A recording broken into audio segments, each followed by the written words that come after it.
नमस्कार, जय माता दी, सुप्रभात। सुबह का टाइम है और हम पहुँच चुके हैं धरना स्थल पे, LUCC धरना स्थल पिपल चौरी पे जो है पौड़ियाडी के सामने और रोड बस अड्डे के सामने सारी मातृशक्ति बैठी हैं धरना स्थल पे। और अभी तक कोई फैसला हुआ नहीं है और सब इंतज़ार कर रहे हैं कि अगर 12 तारीख से पहले सरकार कोई अच्छा फैसला ले लेती है तो देहरादून को जाने की जरूरत ना पड़ेगी। अगर 1 तारीख तक कोई अच्छा फैसला 30-31 तारीख तक कोई ढंग का फैसला नहीं आता है तो पूरी मातृशक्ति उतरेगी देहरादून की रोड पे और सीएम आवास के लिए कूच करेगी। आक्रोश के साथ पूरी मातृशक्ति और सामाजिक संस्थाएं हैं और कई सामाजिक संस्थाएं आकर के आश्वासन दे गई है कि वो सारे लोग उग्र आंदोलन करेंगे और जब तक उनकी मांगें पूरी नहीं होंगी तब तक देहरादून सीएम आवास पे अड़े रहेंगे। तो मेरी शासन प्रशासन से अनुरोध है कि आप इस समस्या को सुलझा दें और इतनी समस्या को मत होने दें, क्योंकि जब सीएम आवास के आगे इतनी भीड़ होगी, इतना होगा तो जनमानस भी परेशान होगा और शासन प्रशासन परेशान होगा, मातृशक्ति परेशान होगी और पूरी हमारी फौज भी परेशान होगी। बेचारे भी क्या कर सकते हो, किसी सुने किसी ना सुने। और किसी को अगर कोई भगवान ना करे कोई अनहोनी हो गई, कोई प्रॉब्लम हो गई तो देश में बहुत बड़ा पंगा होगा। और इस आंदोलन को रोकने की कोशिश करें और बहनों की मांग पूरी करें और उनके लिए उनकी मांगें पूरी करो। सरकार से हमारा भी अनुरोध है कि कुछ ना कुछ आश्वासन दो, आकर के कुछ सुझाव दो, आश्वासन दो जो हो सकता। और हमने सब भी कुछ समझ नहीं पा रहे हैं कि होगा क्या, पर प्रशासन से कोई आदमी आकर के कोई सलाह देता है, कुछ सिचुएशन देता है, सांत्वना देता है और कोई टाइम देता है कि कब तक उनकी मांग पूरी होगी और कब तक उनके अपराधी पकड़े जाते हैं, कितने पकड़े गए हैं, कितने लोगों की कुर्की हुई है, क्या क्या हुआ है। तो क्या पता समाधान हो सकता है। आप लोगों से अनुरोध है कि आप 1 जून से पहले कुछ करिएगा और उग्र आंदोलन को रोकने की कोशिश करें। आप लोगों से सरकार से मेरा अनुरोध रहेगा। ये बैठी है मातृशक्ति धरना समाप्त होने वाला है और 71 दिन हो गए हैं, थक चुके हैं लोग, बीमार हो चुके हैं बैठे बैठे। और अब देहरादून की तैयारी हो रही है, सारी पोस्टर तैयार हो रही है और ये हो रहा है 1 जून देहरादून के लिए कूच के लिए सारी मातृशक्ति तैयार हो चुकी है। किसी से भीख मांगते ऐसा मारा आपका नहीं किसी के बाप का, ऐसा मारा आपका नहीं किसी के बाप का। जो हमारा भुगतान करेगा वही देश में राज करेगा, जो हमारा भुगतान करेगा वही देश में राज करेगा। तख्त बदल दो, ताज बदल दो, बेईमानों का राज बदल दो। तख्त बदल दो, ताज बदल दो, बेईमानों का राज बदल दो। सरकार के नाम पे ठगना बंद करो, बंद करो, बंद करो। आर्थिक शोषण बंद करो, बंद करो, बंद करो। राजनीतिक शोषण बंद करो, बंद करो, बंद करो। सामाजिक शोषण बंद करो, बंद करो, बंद करो। निकलो बंद मकानों से, जंग लड़ो बेईमानों से। निकलो बंद मकानों से, जंग लड़ो बेईमानों से। अभी तली अंगड़ाई है, आगे और लड़ाई है। अभी तली अंगड़ाई है, आगे और लड़ाई है। जोर जुल्म के टक्कर में संघर्ष हमारा नारा है, जोर जुल्म के टक्कर में संघर्ष हमारा नारा है। जो नहीं है साथ में हथौड़ा पकड़ो हाथ में, जो नहीं है साथ में हथौड़ा पकड़ो हाथ में। जेठ की रूढ़ी में आग लगे पूरी में, जेठ की रूढ़ी में आग लगे ठगों की पूरी में। तख्त बदल दो, ताज बदल दो, बेईमानों का राज बदल दो। सरकार के नाम पे ठगना बंद करो, बंद करो, बंद करो।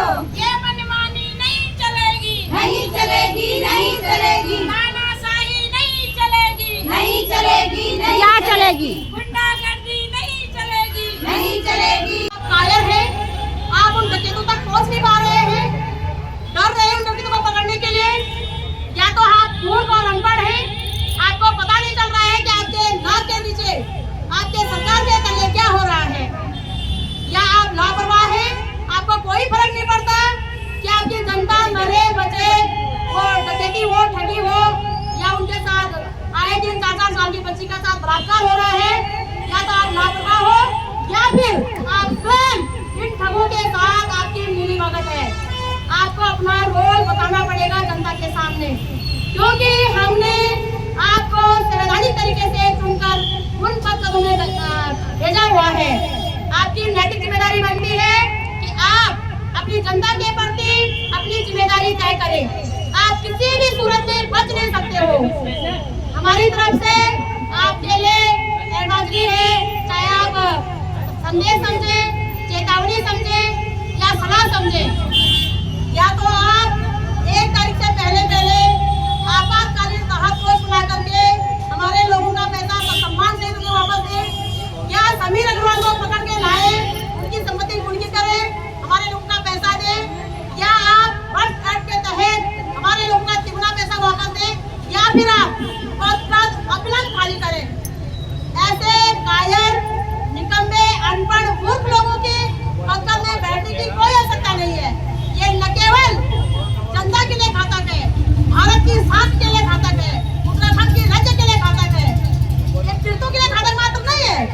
ये दुर्भाग्यपूर्ण बात है कि राज्य के नाम पे, गृह मंत्रालय के नाम पे, हमारे ये कृषि मंत्रालय के नाम पे 12 सालों में कंपनी चल रही है और हमारे सरकारों को कानों कान खबर नहीं। क्या इतनी मूर्ख सरकार है हमारी, या फिर ये गूंगे बहरे अंधे हो चुके हैं, इन्हें कुछ दिखाई नहीं दे रहा, सुनाई नहीं दे रहा, ये सुनना नहीं चाहते हैं, ये जानना नहीं चाहते हैं कि उत्तराखंड से 25 लाख लोग और देश से 42 करोड़ लोग आखिरकार इतना प्रभावित क्यों है। ये पूरे विश्व का महा घोटाला है जिसमें 42 करोड़ लोग पीड़ित हैं, यानी कि देश के 1/4 हिस्सा पीड़ित है इस विषय में। ये दुर्भाग्यपूर्ण बात है। हमारा मानना है कि जब सरकारों के नाम पे हमारे लोग ठगे गए तो फिर हमारे पास कोई चारा नहीं बचेगा। हम निकम्मी सरकारों के पोस्टर बना करके सरकारों के नाम पे सभी माताएं बहनें चंदा वसूल करेंगे, फिर हम अपने तरीके से पैसा लोगों का भरेंगे। जब निकम्मी सरकार चुकाने में नाकाम है, इन्हें पता होना चाहिए अपनी जिम्मेदारी का।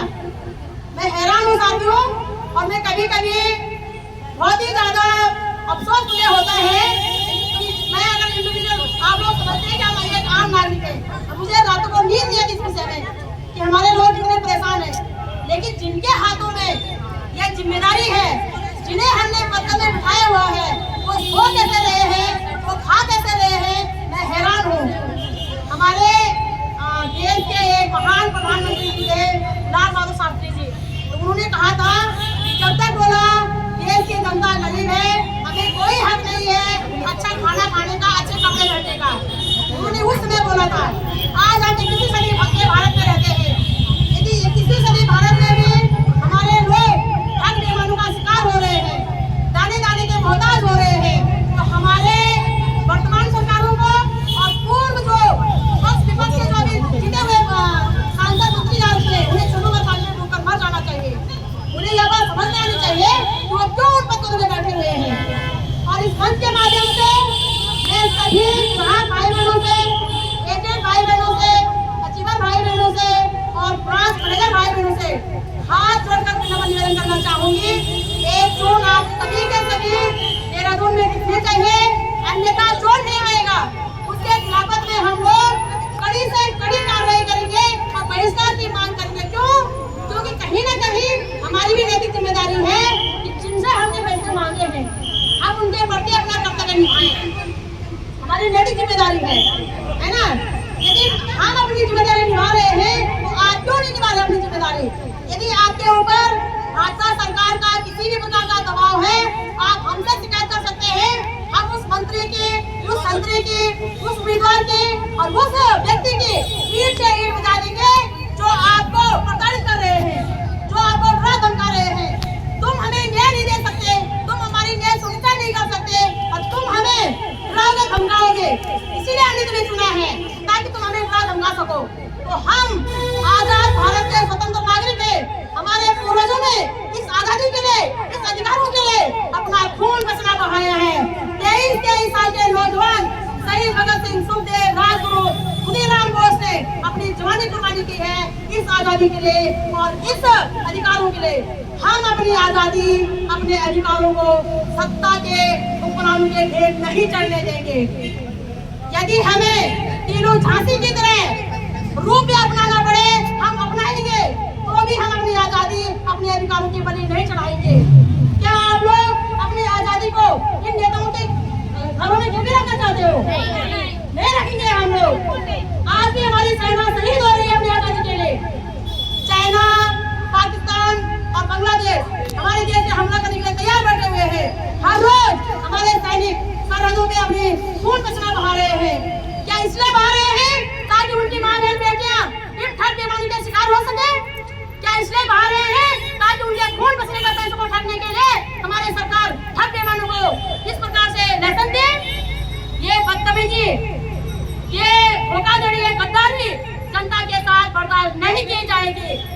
हर गद्दारी में हम हिसाब लेंगे। गद्दार करने वाला नेता हो, शासन हो, प्रशासन हो या ये सभी अग्रवाल हो, सबकी हम ईंट से ईंट बजा देंगे। और पूरे भारत की महिलाएं वर्तमान समय में जाग चुकी हैं, बिल्कुल जाग चुकी है महिलाएं। अब वो महिलाएं नहीं तो तुम बोलोगे कि यार तुम घर बैठा हम कौन बैठोगा। हम अपना दूध का हिसाब लेंगे, खून का हिसाब लेंगे, वोट का हिसाब लेंगे और टैक्स का हिसाब लेंगे और तुम्हें हिसाब देना पड़ेगा। हम किसी को नहीं छोड़ेंगे। अब मैं तो कहती हूँ कि हमारा साथ विभागी आज तक मैं इनका ईट से ईट बजा करके आप लोगों का सारा पैसा मतलब क्या कुछ में थोड़ा बकरी जितना जो चाहो इनकी पूर्ति कर देते हैं आपको। देखो साथियों, हमारे संविधान की प्रस्तावना है कि भारत भूमि के प्राकृतिक संसाधनों पे, भारत भूमि के भौतिक संसाधनों पे सभी लोगों का इक्वल हक है। सबको इक्वल हक है।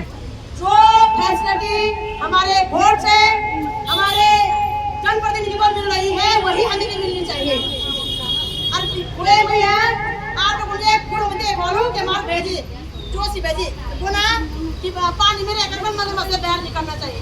तो मैं दो टूक बोलना चाहती हूँ, है कौन वो मगरमच्छ? हमारे सामने आए जरा, हम बता दें उस मगरमच्छ को कि किस कहती मूली है। मगरमच्छ समझ रहे ये पानी तुम्हारी जागीर नहीं है, पानी में सांप जैसे बड़ी मछलियां भी रहती है। अब वक्त आ चुका है मगरमच्छों से बैठ लेने का, मगरमच्छों को खदेड़ने का, मगरमच्छों का जुबान पकड़ करके फाड़ने का। समझ रहे हो? हम मगरमच्छ से नहीं डरेंगे। अगर कोई कुछ नहीं मगरमच्छ बता, अब ये मगरमच्छ को पता है जो हमारे अधिकार छीन लेगा, उनके हलक में हाथ डाल करके हम अपने अधिकार लेंगे। गलतफहमी कोई भी न डाले। और अभी तो हमारा ये 5% रोदर रूप है।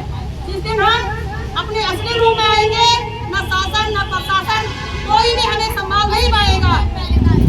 इसीलिए हम अभी भी अपने शासन प्रशासन से विनती करते हैं कि आप अविलंब लोगों का पैसा सम्मान सहित उन्हें वापस दे। नारी शक्ति जिंदाबाद जिंदाबाद जिंदाबाद, मातृ शक्ति जिंदाबाद जिंदाबाद जिंदाबाद, नारी क्रांति जिंदाबाद जिंदाबाद जिंदाबाद, मानव चेतना जिंदाबाद जिंदाबाद जिंदाबाद, नागरिक एकता जिंदाबाद जिंदाबाद जिंदाबाद, भारतीय संविधान जिंदाबाद जिंदाबाद जिंदाबाद। हम अपना अधिकार मांगते नहीं किसी से भीख मांगते, हम अपना खून बचना का भुगतान मांगते नहीं किसी से भीख मांगते, हम अपना खून बचना का भुगतान मांगते नहीं किसी से भीख मांगते। शासन प्रशासन होश में आओ, होश में आओ, होश में आओ, होश में तुमको आना होगा वरना वापस जाना होगा। केंद्र सरकार होश में आओ, होश में आओ, होश में आओ, गृह मंत्रालय होश में आओ, होश में आओ, होश में आओ, कृषि मंत्रालय होश में आओ, होश में आओ, होश में आओ, धन सिंह भेजी होश में आओ, होश में आओ, होश में आओ, मोदी बड़ा होश में आओ, होश में आओ, होश में आओ, होश में तुमको आना होगा वरना वापस जाना होगा। धन सिंह रावत इस्तीफा दो, इस्तीफा दो, इस्तीफा दो, सहकारिता मंत्री इस्तीफा दो, इस्तीफा दो, इस्तीफा दो, मां बहन बेटियों की रक्षा कर न सके जो सरकार निकम्मी है, जो सरकार निकम्मी है, वो सरकार बदलनी है। हमारी आर्थिक हितों की रक्षा कर न सके जो सरकार